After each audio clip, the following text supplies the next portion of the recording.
మేడిపల్లిలో దారుణ హత్య చోటు చేసుకుంది. భార్యని అతి దారుణంగా భర్త హత్యమార్చాడు. అదే కాకుండా భార్య నిండు గర్భిణైనప్పటికీ కూడా ముక్కలు ముక్కలుగా నరికి మూసీ నదిలో పాడేశారు. మనతో పాటు డీసీపీ ఉన్నారు. హలో మేడం, ఈ హత్య ఇటువంటివి తరచూ జరుగుతున్నాయి. అదే కాకుండా భార్యను ఎందుకు ప్రేమించి పెళ్లాడిన తర్వాత హత్య చేయాల్సి వచ్చింది? అది కూడా అతి దారుణంగా ముక్కలు ముక్కలు నరికి మూసీ నదిలో పాడేశారు. ఎందుకు? బేసిక్గా వాళ్ళిద్దరికి మ్యారేజ్ అయ్యి కూడా like 1.5 year old marriage life వాళ్ళది. But both being different communities and against the wishes of the parents వాళ్ళు పెళ్లి చేసుకున్నారు. But after that they are happy for a month or so. But తర్వాత వాళ్ళు గొడవలు అయినాయి, పోలీస్ స్టేషన్లో కేసు ఉంది, తర్వాత వాళ్ళ కౌన్సిలింగ్ అయింది, compromise and they are staying together. But ఇలాంటి కౌన్సిలింగ్స్ ఆల్మోస్ట్ ఒక 2-3 times కూడా అయినట్టుంది. But after that they started living in Chilkanagar of Uppal police station. తర్వాత ఇక్కడ నుంచి బోడుపల్లికి వెళ్ళడం, అట్లా ఒక 6-7 monthsలోనే ఇక్కడ ఒక 3-4 places మారారు. ఇప్పుడు ఈ మర్డర్ జరిగిన ప్లేస్లో మాత్రం వచ్చి ఒక 20 days అయింది. అమ్మాయి 5 months pregnant and she under going monthly checkups also. So ఈ 27th రోజు తనకి August 27 she has a medical checkup. So అది చేసిన తర్వాత she urge to go to the parents house. But this fellow is not okay for it. దాని గురించి గొడవలు జరిగాయి. But somehow he got that idea to eliminate her.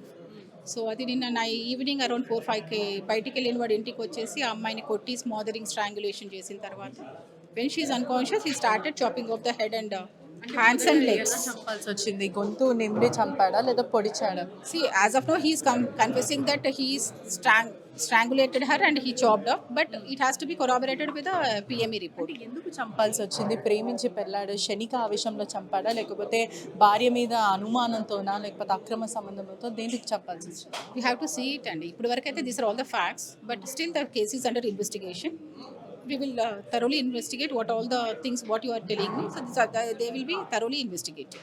అదే కాకుండా ముక్కలు ముక్కలుగా నరికి బాడీ పార్ట్స్ అంతా కూడా మూసీలో వాడేశారు. గాలింపు చర్యలు ఎలా జరుగుతాయి? అంటే మనము ఎన్డీఆర్ఎఫ్ని రిక్వెస్ట్ చేస్తే వాళ్ళు టైమ్లీ వచ్చారు. They are doing their own efforts, but because of the flow of the Musi they are not able to we didn't get any positive result, but the team is there and the efforts are going on. పోలీసులు కేసుని ఎలా ఛేదించారు? అంటే నిందితుడు స్వయంగా వచ్చి complaint ఇచ్చాడా, లేకపోతే లొంగిపోయాడా, లేదంటే ఇక్కడ బేసిక్గా మన దగ్గరికి ఒక ఫాల్స్ కంప్లైంట్తో వచ్చాడు, వైఫ్ మిస్సింగ్ అని చెప్పి. But because our team is thoroughly enquired with him, we came to know that it is a murder. So అప్పుడు ఎప్పుడైతే మనం గట్టిగా అడిగాము, అప్పటికే భార్యని చెప్పేసిన తర్వాత he want to cook up the story like it she పోలీసులను కూడా తప్పుదోవ పట్టించే ప్రయత్నం చేస్తారు. ఏమన్నా చెప్తున్నాడా ప్రిలిమినరీ ఇన్వెస్టిగేషన్ లో ఎందుకు చంపాల్సి వచ్చింది అంటే నిందితుడు? నేను చెప్పినవన్నీ కూడా what he confessed with us, but the case is under investigation. Further ఇంకేమైనా కూడా ఉంటే కూడా we will add it to it. భార్య ఎన్ని నెలల గర్భవతి ఉండేది? షీ ఈస్ 5 months old అండి, యాజ్ ఆఫ్ 5 months ప్రెగ్నెంట్. ప్రస్తుతం విచారణ ఇది జరిగింది ఈరోజు, మనకు కేసు రిజిస్టర్ అయింది కూడా మార్నింగే కదా. ఇప్పుడు ఆల్మోస్ట్ ఒక 5-6 hours అయ్యింది. Still there is lot to do.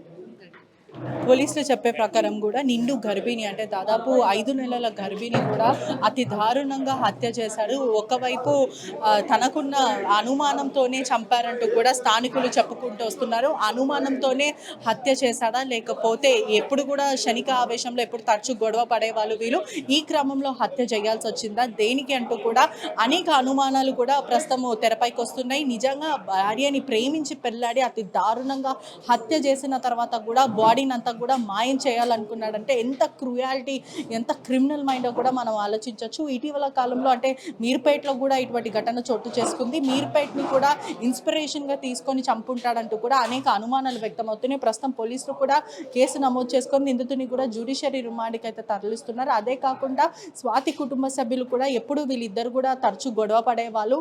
ఒకవైపు ఎన్నిసార్లు నచ్చ చెప్పినప్పటికీ కూడా వినకపోయారు. క్షణిక ఆవేశంలో చంపుంటాడా అంటే కూడా మాకు అది అతనికి ఉన్న అనుమానాలు, ఎప్పుడు కూడా మా కూతుర్ని ఇబ్బందులు పెట్టేవాడు అంటూ కూడా కుటుంబ సభ్యులు చెప్తున్నారు. కానీ ఏదేమైనప్పటికీ కూడా సొంత భార్యను అతి దారుణంగా హత్య చేసి ముక్కలు ముక్కలుగా నరికి మూసీ నదిలో పాడేశాడంటే ఎంత దారుణమో చూడండి. అతనికి మాత్రము తీవ్రంగా శిక్ష పడాలి, అతన్ని ఉరి తీయాలంటూ కూడా కుటుంబ సభ్యులు ఎంతో ఆవేదన వ్యక్తం చేస్తున్నారు. ప్రస్తుతం మేడిపల్లిలో జరిగిన ఇన్సిడెంట్ అందరినీ కూడా కలిచివేస్తుంది. అదే కాకుండా పెళ్లిళ్ళు చేసుకోవాలంటే కూడా భయప్రాంతులకు గురైన సిచ్యువేషన్ కనిపిస్తుంది. Cameraman విజయ్తో పెట్రిషా reporting RTV Hyderabad.